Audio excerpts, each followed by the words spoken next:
is it that can tell me who I am? Anyone know where this line is from? Who is it that can tell me who I am? I like to read Shakespeare when I was in college. It's a line from King Lear, one of the four great tragedies written by Shakespeare.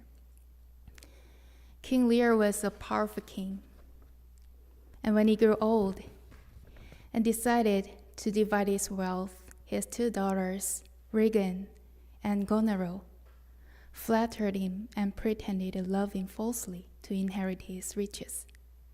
However, his youngest daughter, Cordelia, truly loved her father, but was cast away for not offering empty flattery. Thus, as King Lear was tossed back and forth between Regan and Goneril, he spoke these words when he realized that Goneril's love for him was false, and she was trying to take away all his power. This line is his response to that situation. Lear said the following: "Does any here know me? Why? This is not Lear. Does Lear walk thus, speak thus? Where are his eyes? Either his notion weakens, or his discernings are lethargized. Sleeping or waking. Sure, it is not so. Who is it that can tell me who I am?" When everything that a person has, including power, honor, wealth, and the love of their children, is taken away from them, who are they really? Are they still a king, a wealthy person, or the respected father? Lear, who had all of these things and then lost them, was no longer defined by them. Who then was he? Do any of you have someone who can tell you who you are? We are all wearing numerous identities like clothing. In my case, I'm enveloped by identities like an ordained devotee of Won Buddhism, Gyomunim, the eldest daughter who must be highly responsible, and a workaholic who can't afford to fail in the task entrusted to me. What identities do you hold? Can you still say, "This is me," even when all those layers are stripped away, just like King Lear? It took me a long time to be able to say this to someone. During my time in the seminar school in Korea, I fell seriously ill. I thought I was fine, and everything seemed normal.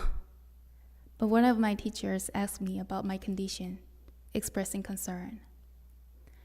Due to my strong belief in not depending on anyone, I couldn't even grasp the helping hand extended by my teacher. However, one day, I made a decision and opened up to the teacher about the pain that had accumulated inside me, like a piles of stones. Eventually, I had to go to the hospital. As someone who had always lived with a sense of responsibility to take care of others, I found myself wearing various medical devices, undergoing tests, and lying alone in a hospital bed. When I entered the operating room, I couldn't help but feel an awkward emotion, as if this is not who I am. I used to think of myself as someone who works hard, but even after the surgery, when I had to rely on the care of others and couldn't do anything, I didn't feel like myself. We often live our lives in a rush, juggling our jobs, studies, families, and responsibilities, without even taking time to consider who am I.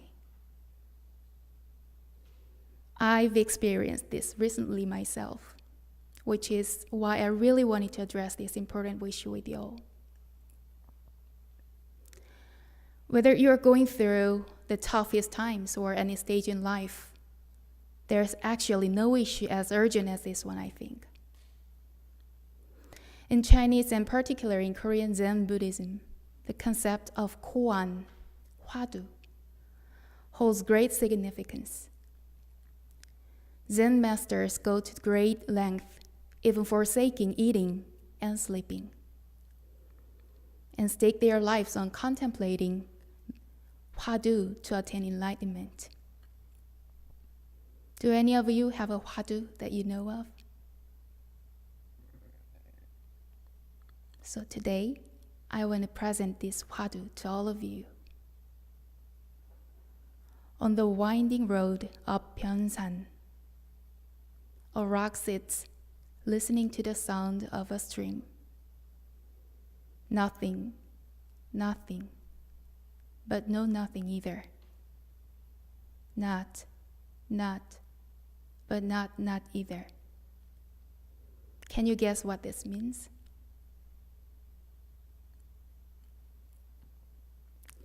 The founding master Sotaesan said the meaning cannot be understood through analysis or thought, what it meant. We must contemplate it quietly in mind.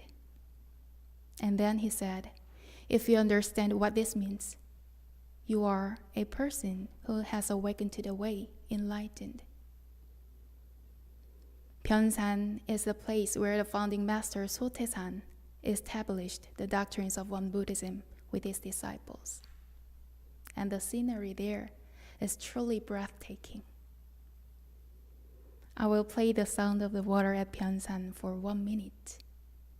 And I want you to close your eyes and contemplate the meaning quietly. There is no one right answer.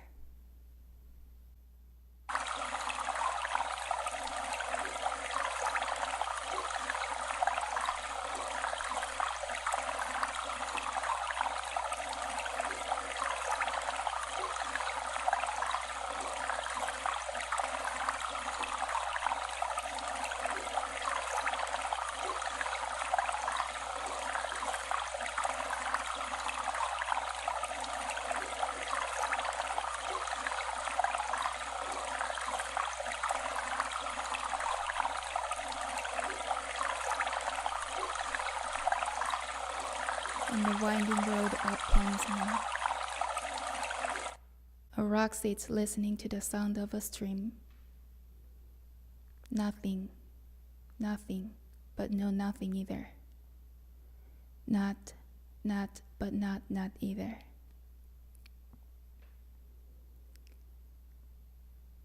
During the last minute, who heard the sound of water? Did you hear it? Or did the rock sitting on a cushion hear it? Rocks don't have ears. So how can they hear the sound of water? What is it within you that hears the sound of water? It is none other than nothing, but no nothing either. Not, but not either. I know. Doesn't it sound like a chant or a riddle that you can't just figure out?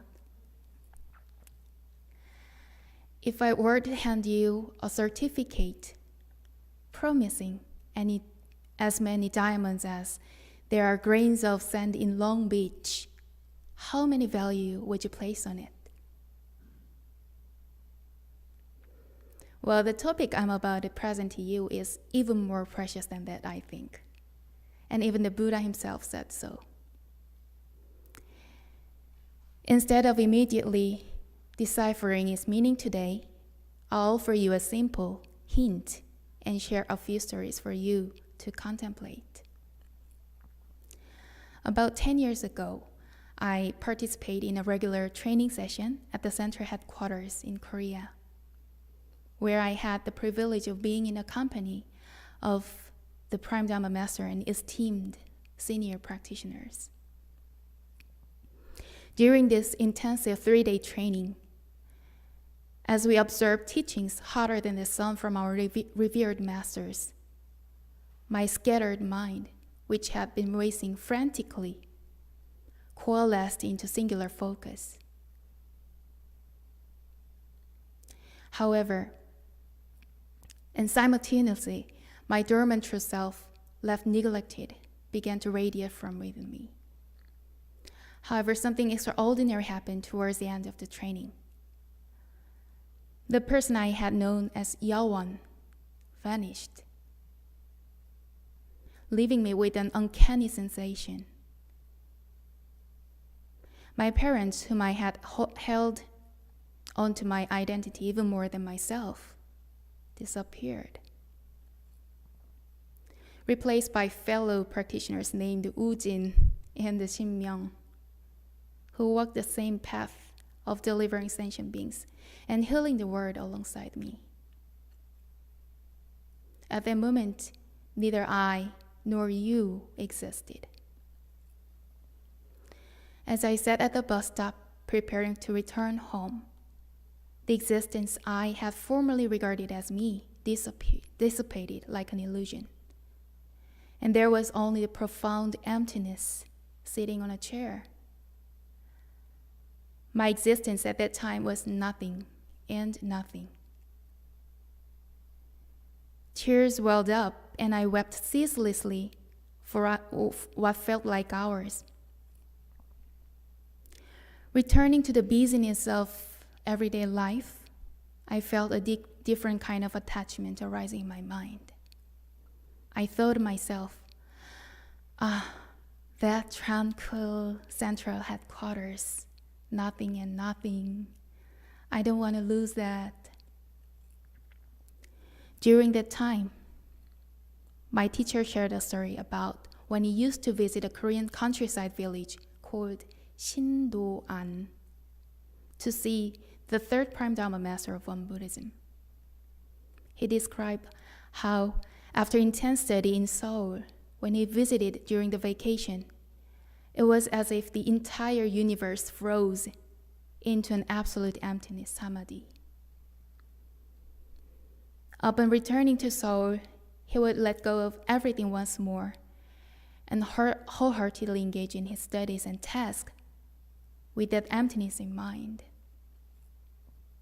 It made me realize that even attachment to the empty realm could be an obstacle. So to work more vigorously in my studies and my duties. Do you know about Bodhidharma? Bodhidharma, the 28th patriarch, who inherited the teachings of the Buddha, was an Indian monk who later traveled to China and became the founder of Zen Buddhism. When Bodhidharma first came to China, there was an emperor named Udi, Muje, of the Liang dynasty, who was deeply devoted to Buddhism and had built many temples and monasteries. The emperor asked Bodhidharma, "I have built many temples and statues and spread Buddhism widely. How much merit have I accrued?" To the emperor's surprise, Bodhidharma replied, "Zero, none at all." Bodhidharma was trying to convey that all the things with physical forms or shape were impermanent, and that the true nature of the mind lies in the formless realm. Therefore, there is nothingness, but also no nothingness. The concept of nothingness is also non-existent. Even the existence of the self is empty. The Zen masters imparted such teachings to awaken those who futilely cling to the notion of being. However, by emphasizing nothingness or emptiness. They inadvertently give rise to individuals who became attached to those concepts, just like me in the past. Many people now have started to become attached to the idea of non-existence or emptiness. They believe that they can only awaken to their self-nature by practicing in a place without any sensory condition or people, and some even abandon their families to go into the mountains and meditate. However, this is also not the answer. I'd like to share one more story. About 1,300 years ago in China, there was a revered monk named Huineng, who was highly respected like the Buddha himself. Huineng, the sixth patriarch, once asked his exceptional disciple Huirang,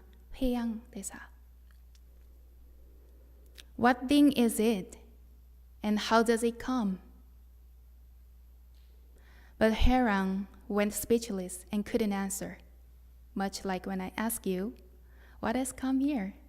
and is listening to my words. Another highly regarded disciple, Xin Hui, responded that it was the original source of all Buddhas and the Buddha nature within Xin Hui.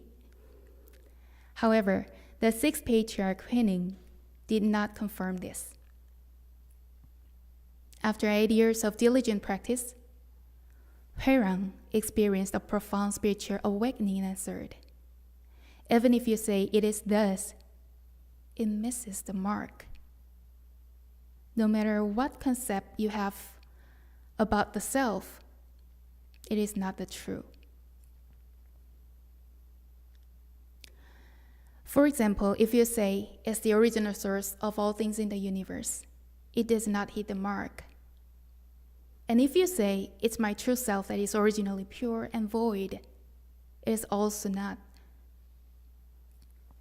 If you think of yourself as someone who aims to come here and diligently practice the mind to become a Buddha, that's not it. If you see yourself as a parent who dedicate everything to nurture my children well, that's also not the true self. But then, the concept, "it's not that," is not the whole truth as well. There are times when you must come here and diligently practice the mind to become a Buddha. And there are times when you must dedicate yourself to educating your children as well. At the end of our One Dharma Center training sessions, Venerable Chuksanim often delivers a message, and one thing he almost never fails to say is, "Having meditated diligently here, return and excel more in your daily life, whether it's at home or at work."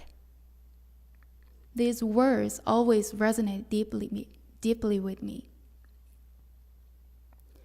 The precious teachings found in the Diamond Sutra, a revered text through which the founding master Sotaesan adopted Shakyamuni Buddha as his original guide, reflect this guidance. The Buddha instructed us to eliminate conceptions of self, human, sentient being, age, and even Dharma itself. He advises us to eradicate all of this. However,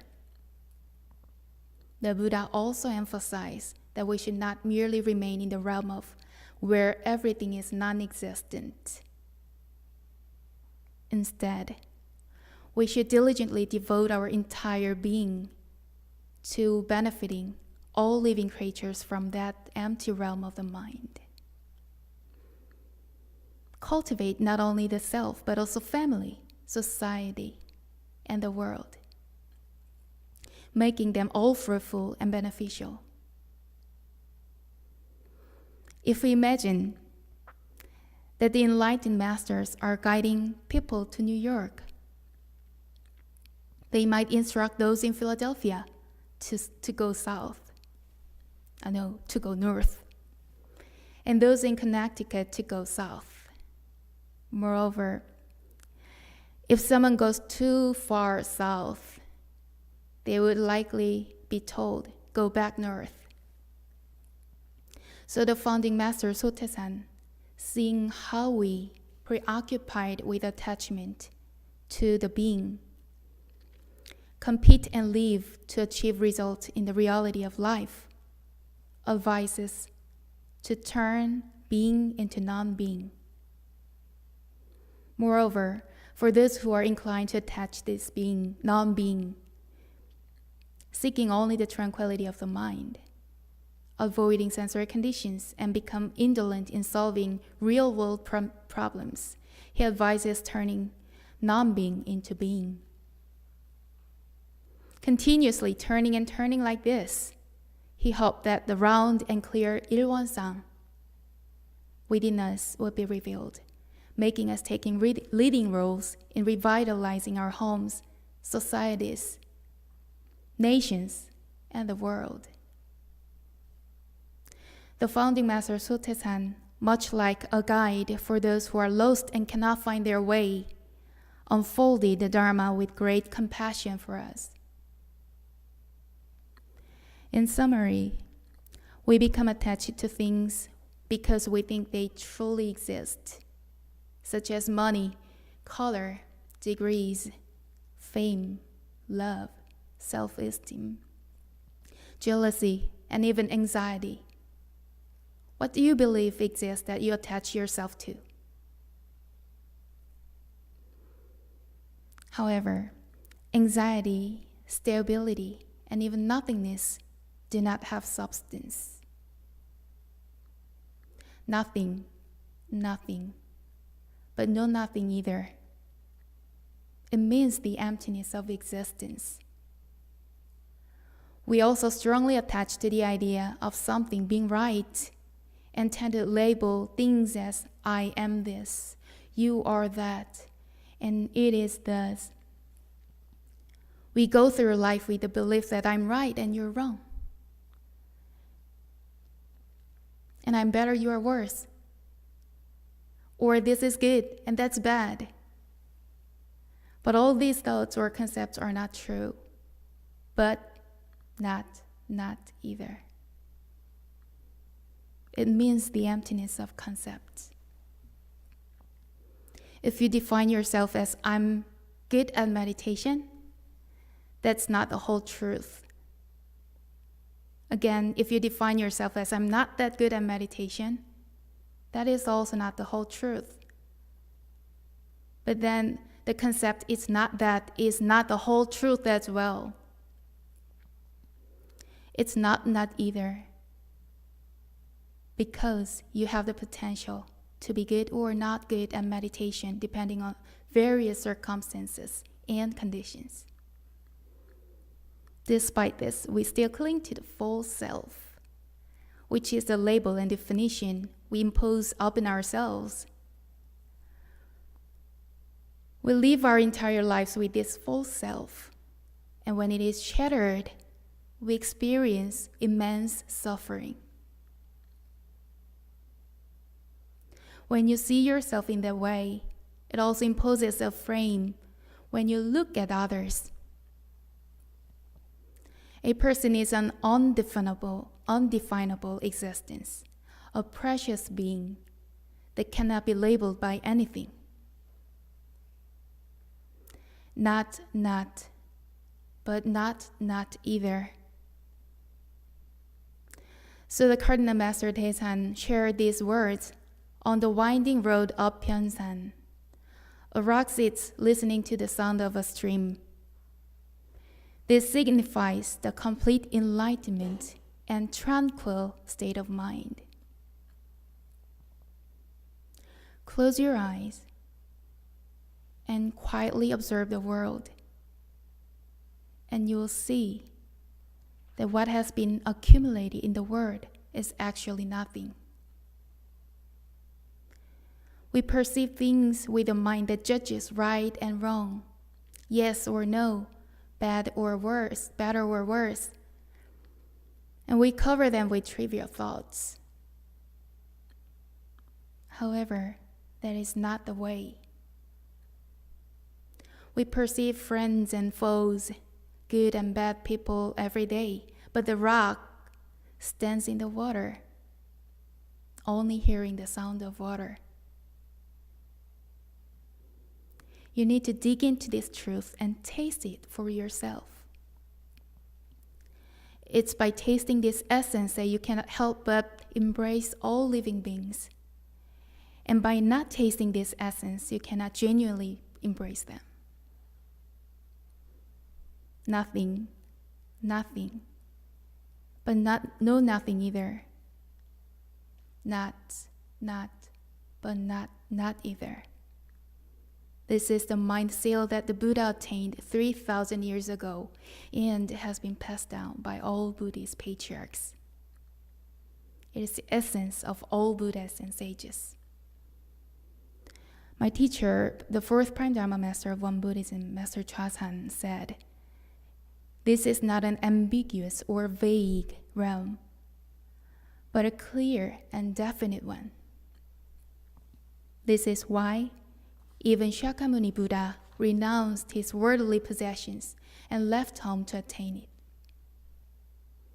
Today, through this Dharma service, I hope that all of us embark on a journey to discover this realm." When the Buddha decided to leave home to seek the truth, his father, Suttodana, begged him not to go and promised to give him everything he wanted. But the Buddha replied, "Father, then show me the way to end aging, sickness, and death. Then I will stay." Suttodana had no choice but to let his son go.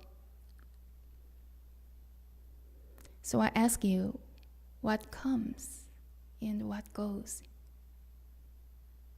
And how does this matter relate to you, who are busy and engrossed in your own business, work, or studies? That concludes my talk for today. Thank you for listening.